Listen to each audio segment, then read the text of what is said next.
Welcome to D.I.Y.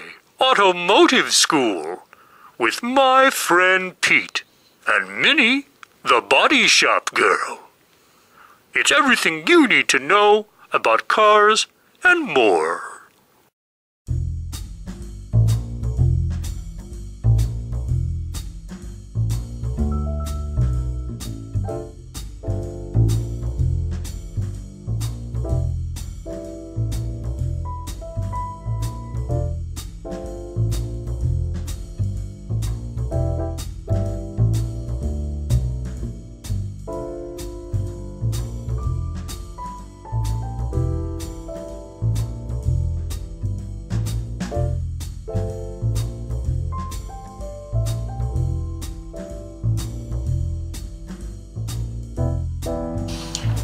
Alright, how's everybody doing out there? This is actually take 4 on this video. I tried to do 3 live videos on it, and something is malfunctioning on the live video action on YouTube. So we're going to go ahead and just edit the video like you're seeing here. We're going to add a little jazzy music to it, possibly, maybe a little rumba, bamba, and go down the line. So what this video is about, it's about this car right here. This is an update video. Now, this is a 1970 Mercedes Benz, I'm sorry, 76 Mercedes Benz, 2-door sunroof. Don't call that sunroof to the owner. He'll say it's a moonroof car. Now, from what I understand, a sunroof is if it's glass, and if it's metal, it's a moon. So we'll go ahead and call it a moonroof. This car should have never been restored. This car is a common, typical, high-end Mercedes-Benz throwaway car. When I say that, this car was never intended to be completely restored like you're looking at right now. It was never intended to be put on a rotisserie and gone through what we have done to this car. This car was in the era of time that throwaway cars were being invented. And the reason that throwaway cars were being invented, because cars were being built too good. When I say that, the quality of the vehicle was very structural, it was very solid. The metal used on the vehicles before throwaway era was thicker, it was heavy duty, it lasted 10 times longer, and it was a car that you can keep for many, many years. Well, the manufacturers decided to come up with this diabolical idea of how to sell cars all the time, and this is it, the throwaway car. So this is one of Mercedes-Benz versions of that era being a throwaway car. So you kind of get the idea of what's going on here. We're restoring a car that wasn't even meant to be restored and shouldn't be restored anyway. But the real deal is, we got Minnie the body shop girl. How you doing? Fine. Okay. Doing okay today? Good. Yeah. All right. I'm telling everybody out here, this is the 4th take on this little video. If you can stand over here, you're kind of backlit, please. Thank you. This is the 4th take. I've done 3 live videos. Something's going on with YouTube on live video action, which you know yourself. I don't even like doing live videos. I would rather edit them and put a little jazz to them. But anyway, so we're going to let Minnie the body shop girl be the camera girl, and I'm going to come out here and then we'll ask her opinion as we go. Or if she's got any opinions or wants to throw questions out, she's more than happy to. Okay, so I was telling everybody about our nightmare car here, that this is a walk around. Now, before we go any further, the reason this is a walk around is because yesterday led us to the point that 90% of all the rust on this car has been repaired. The only thing that has not been removed and repaired on this rust-wise is stuff I have to do once it comes off the rotisserie, which includes a full quarter panel on the left side, which is on the top, and then partial replacement of the rear tail panel and other minor little stuff. Do you see what I'm saying? Yeah. It can't be done on the rotisserie because, well, I'll let you figure out why, okay? We can't replace stuff and obstructions are in the way. So let's do a little walkthrough here. What we did is we replaced full floor pans. Now when I say full, when you buy a floor pan for this car, it actually goes all the way back to here. We didn't replace this section because it wasn't rusted and rotted, and another reason I didn't replace this is because you're going to see inside what it would take to actually replace this section. Very, very much of a nightmare to do so. So we ended up cutting it at this end here, and then we replaced both sections. Now another thing we did is this is called a unibody car. Do you know what a unibody is? Doesn't have a frame. Doesn't have a frame, you can see that. So what we got is a thing called a subframe, which becomes part of the vehicle itself. Now the bottom of this subframe arms, you got a left and a right, you can see that. The bottoms of these were completely rotted out, and it took a parts car to replace them. So these are off of a parts car, and then I grafted them in. Okay, you can see right here where I grafted it in to the original arm. All right, and we're not finished with that, but you can kind of get the idea of what's going on here. Now, let's go ahead and go even deeper into it. Me and Minnie went all the way to Wyoming to pick up a parts car. We get to Wyoming, we get the car, we get it on our trailer, we get it back, and Mr. Majestic himself says, I'm not restoring, I'm not tearing that car apart. It's a beautiful car, I'm keeping it. Remember that? Yes, I do. Okay, to me, that was a waste of time getting that car, and the only thing that made it worthwhile is that he's got another Mercedes to add to the 250 that he's already got. So we replaced the floors, braces, complete rocker panels. To put these rocker panels on properly, and this goes on any vehicle, you have to have the doors installed. If you look on the car in question, you can see the doors are installed. I got them locked down with vice grips. Look inside here, you can see where the firewall was completely rotted out, where the front apron was welded to. This whole section right here, I had to replace it. All these add-on additives that you see on the floor had to come off.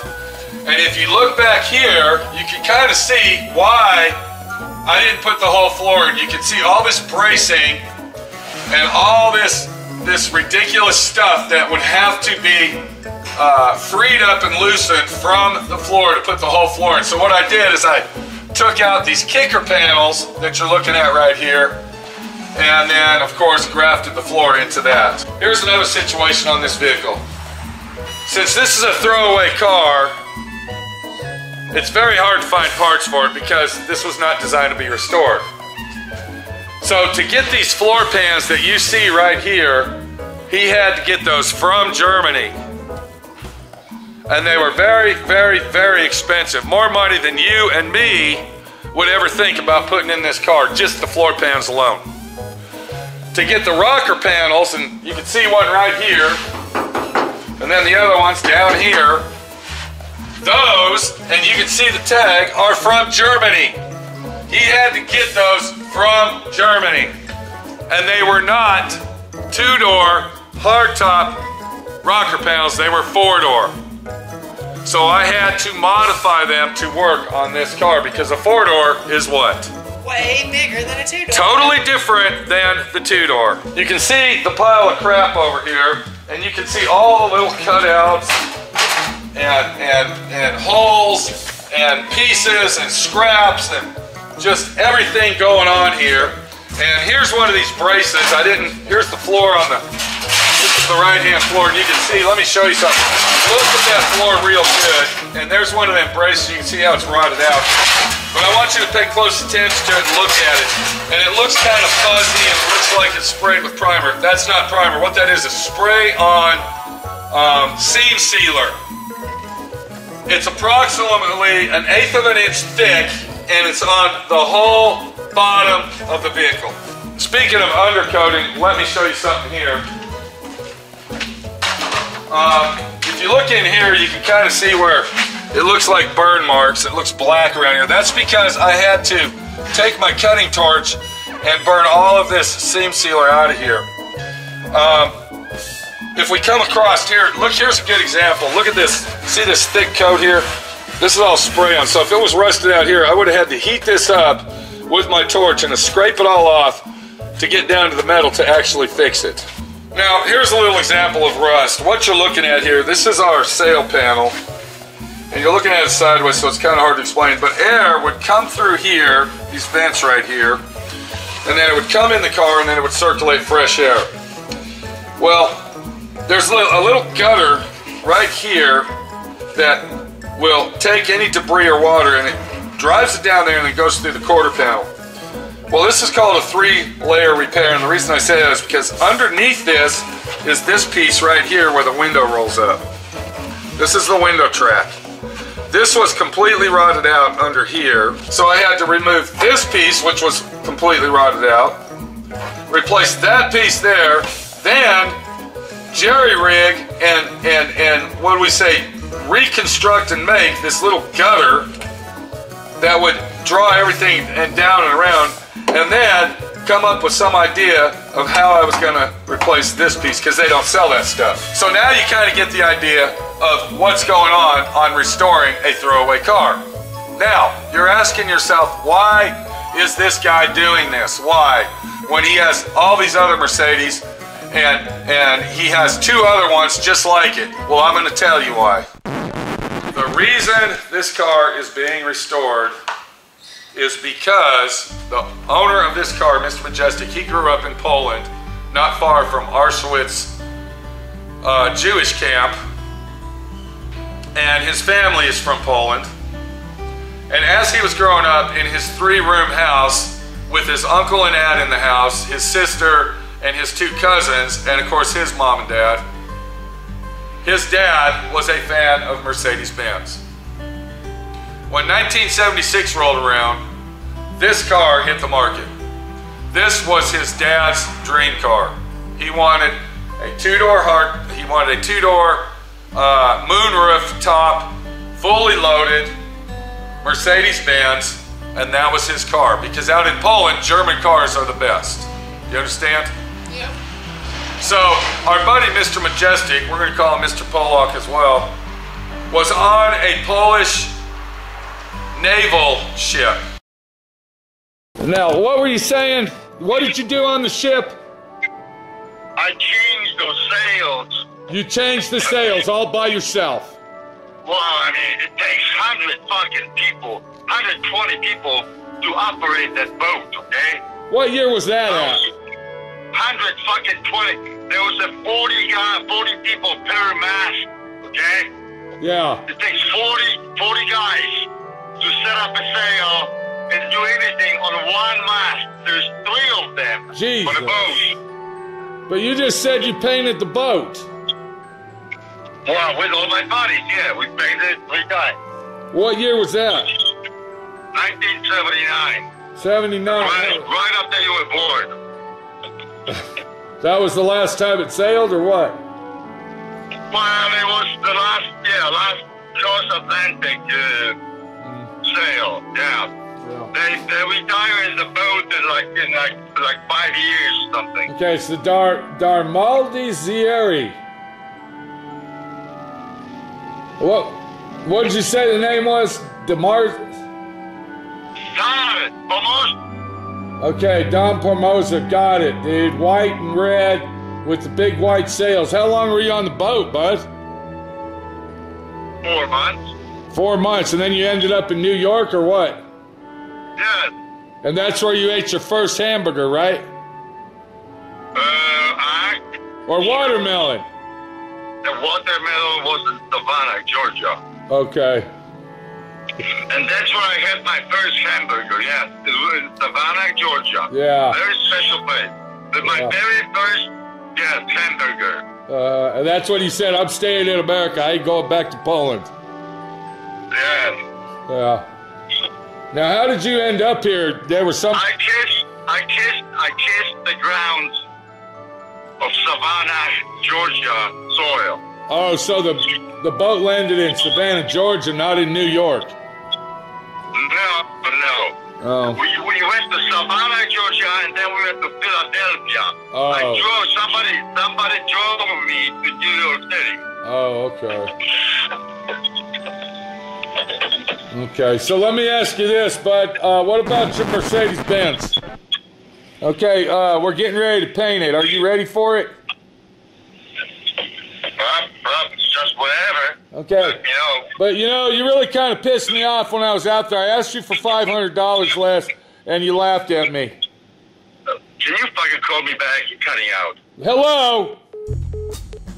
So I asked him for some money, and he says, you know, you're cutting out. I can't hear you. Hello? So before I asked him for money, he was doing fine. Everything was handy-dandy, and he could talk to me.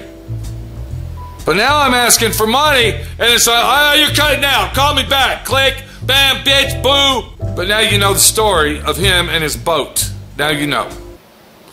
Let's get back to the video. That way. Right there.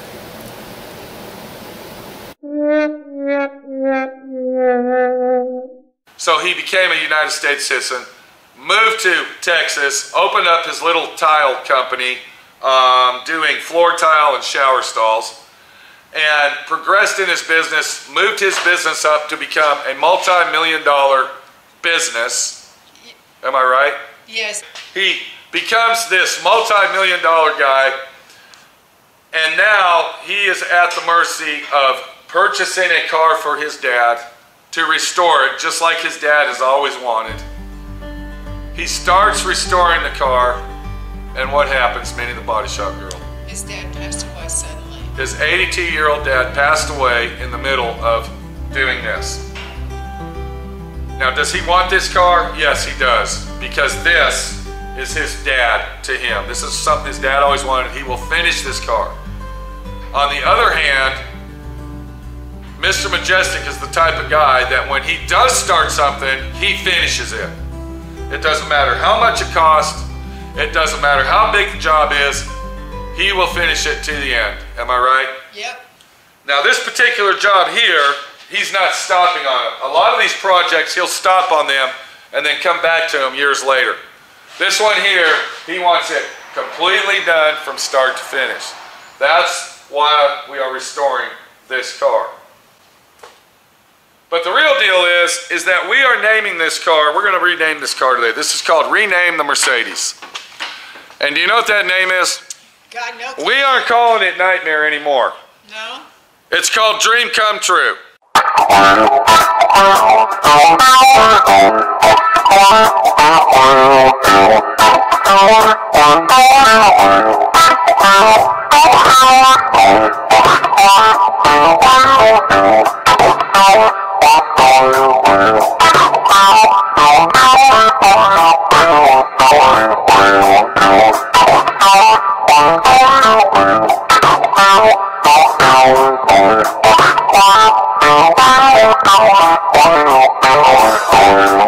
So the point that I'm making here is 2 points. We got a job that, you know, is making my friend Pete happy because I accomplished something. I did something I didn't want to do. I did something that shouldn't have been done. And the other accomplishment is I want you to look at my tools here. We got my welder. Come on over here, bring the camera. We got a welding table that's homemade. This is my welding table, ask Minnie. This is all it is. It's a piece of probably 3/16 1/4-inch plate steel welded onto this roll-around rack. I got my plasma cutter down there. And you see the tools I'm using as I'm pulling them out, okay, that are just typical, what, Minnie? Regular old tools. Regular old hand tools. Regular tools you got around your house. And everything that we have done to this car, and possibly I can go ahead and say every car that comes through here is done this way. We don't have $1 million, $20 million shop here with rollers and benders and feed machines and TIG welders and CNC machines, all this shit. This is done professionally using hand tools only. You can see, here's that spray-on crap, which didn't do anything for Mercedes. It didn't do anything to save the car. You can see the rust underneath it as I'm pulling it off. Okay. All right, you can see all the rust I had to fix. And this whole car was painted with that stuff, the whole car. You can see it, look at the fender well in here. The whole car was just plastered with it. So their theory of doing that, to me, is over-engineering. Because when you do something like this to the car, and then you get little cracks and crevices where it didn't really stick or it bubbles up, it creates moisture pockets behind it. And what happens is the metal can't breathe. And then what happens? Rust. We got rust, okay? And that's their theory on this. Let's go ahead and spray all this seam sealer all over the car and be done with it. Well, they thought they were going to keep out all the... Plus another thing is, let me say it one more time, throwaway car. This car was never intended to be restored. It might have been intended to maybe fix a quarter panel if it got hit, or possibly, you know, repaint the car if it needed repainted, but it never was intended to do what we're doing. So what we still got to do while it's on the rotisserie, we can't take it off yet, is we have to have this whole car completely sandblasted. Then I will go back and I will seam seal the whole car. I will do what I got to do to make this an airtight car and seal it up. And then once we get to the point of that, the owner has requested that we rhino line the bottom of the car. And the only way that's going to be possible to do that is if we have this down to bare metal and all of this is removed. So we still got a lot of work, but the major work is done on this vehicle.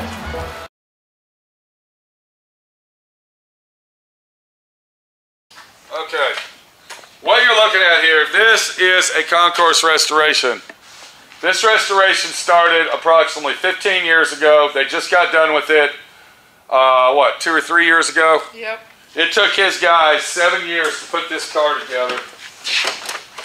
And you can see the extreme detail in what's going on here. Look at the dash on this beautiful car.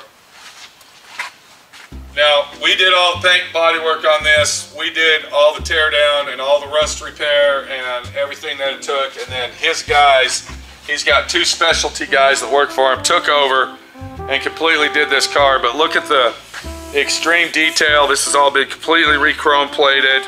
All the wood has been restored to factory original. You don't see any, I mean, even look at this right here. It's got the, you know, the correct, you know, pull knob that you would use to lock the doors. I mean, it's just, it's an awesome car. And let me go ahead and show you this if Minnie can back up. I mean, all the rubber's been in place. Even all this has been detailed. All the correct screws and washers. So this is a concourse restoration, but if we look right here, do you see how that door shut? Perfect. Watch this. Okay. Look at the hubcaps on the car. You can see that those have been meticulously refinished, of course, by, you guessed it, my friend Pete. You know, look at the way that this windshield is put in this thing. He actually broke the original windshield in that. It took him 6 months to get another one. It cost him $3,500 from Germany to get it. So, yeah.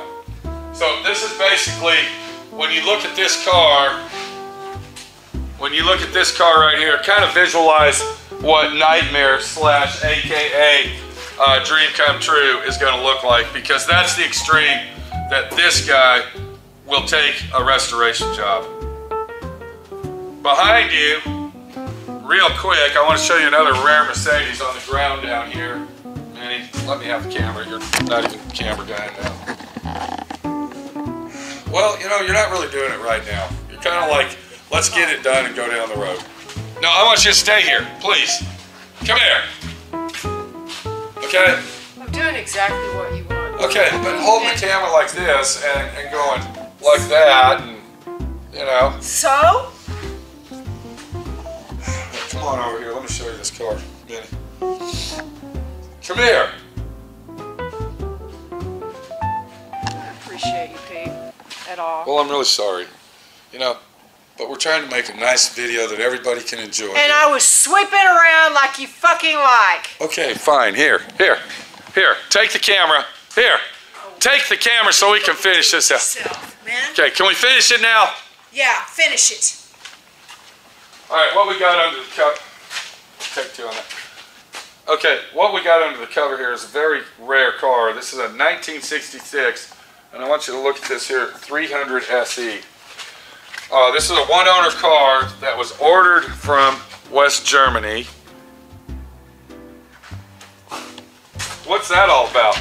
What was that for? Because you want to make sure you're always in the picture. I'm not doing that. I just wanted to make sure everybody can see what's going on. We got a cover. I want to make sure they see you. We got a cover on the car. I just want to make sure they see you, Pete. I wasn't even doing all that. We got a cover on the car. You can't see under. Look, we got a car on top of it. It's dripping oil. Yeah, sure do. Okay, I don't want to pull covers off when you got 1966 original paint going on. So anyway, he purchased this car. Now, come on over here real quick. Can we look at the engine? Some dust got my throat. Excuse me, please don't show that. We're down here. Okay, so this is the original 1966 fuel injection high performance motor, German style. All original and runs like a Swiss watch. Or should I say a German clock? Which is better? Manny? I don't know, you tell me, Pete. I don't know. So if you can come over here with the camera now, kind of turn around, and we'll get an angle of this. Over here, please. Where, Pete? Right exactly here. Do you want right me? here. Move out of the fucking way. Okay, so if you get a good look at this car, you can see the paint finish on this is kind of tacky and, you know, dusty and old and faded out. Mr. Majestic wanted to completely strip this car down and refinish the whole car. What did I tell him, Minnie?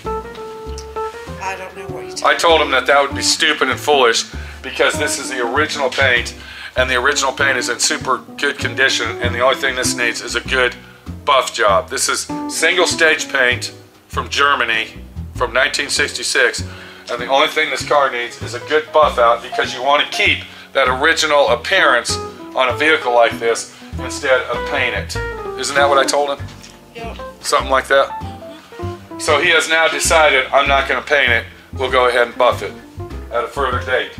But what he is doing here, he is meticulously and diabolically, if you can come over here, camera girl, okay?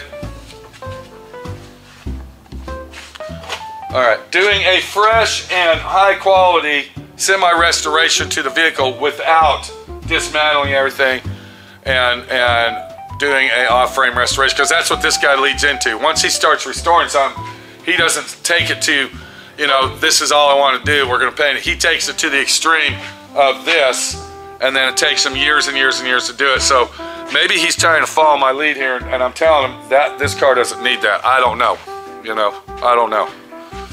But yeah. Anyway, this is Pete, my friend Pete, your friend Pete. We're over here at D.I.Y. Auto School in Dallas, Texas, doing our walk-arounds and showing you stuff. And also bringing interesting videos to you with Minnie the Body Shop Girl in them. And letting everybody know that she's still with us, whether she likes it or not. Do you like it? I'm just Cameron and not very good at it.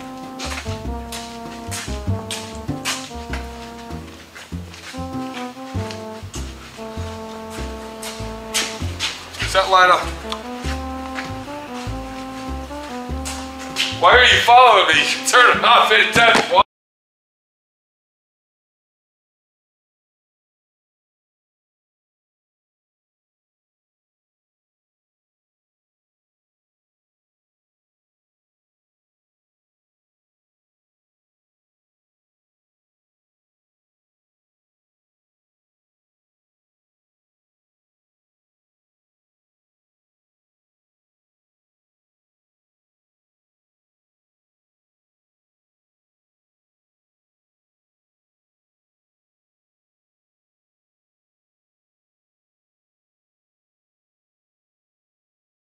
Thanks for watching D.I.Y. Automotive School. Classes don't stop till you know everything.